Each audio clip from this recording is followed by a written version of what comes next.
The next step is masonry. So we're getting set, and you can see our brick's been delivered. We got our stone on site, so we should be ready to go shortly. Our stone and brick are from local distributor in the area. Our mason, he's got many years experience, an old-time mason, so he's a hands-on guy, so we're very excited to have him on board.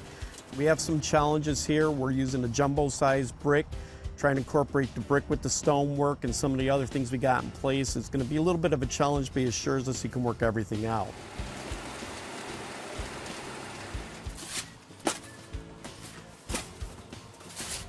Currently on this project, we have 4.5 guys.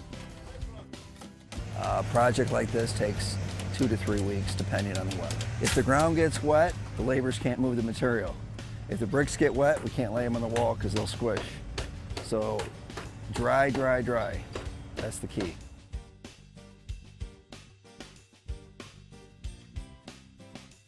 For the labor to make the mortar, it is kind of an art and a science. Depending on the humidity of the day, they have to add a little bit or a little bit less water. It depends on the brick that you're laying. If it's a real dense brick, it's not going to absorb the water at a higher rate. Therefore, you're going to need a little bit more stiff mortar.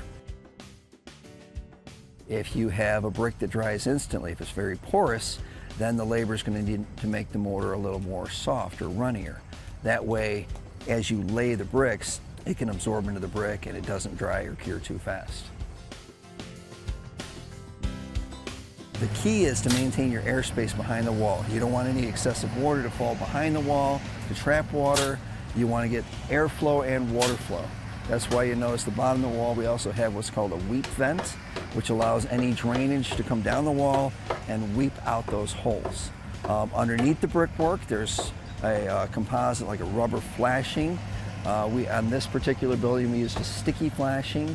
It's a membrane that sticks right down to the concrete so water can't seep underneath it. Everything rolls out, and any ice damming, that's all eliminated by proper ventilation of the wall. You'll notice in the front of the house, we have the porch area. We left a couple bricks out. Those are called scuppers. That allows water to drain out of the front porch area. You'll notice the concrete on the porch, the concrete guy pitched the concrete down on an angle so any water, ice, snow can kind of flow right out. Because why? Water's our enemy.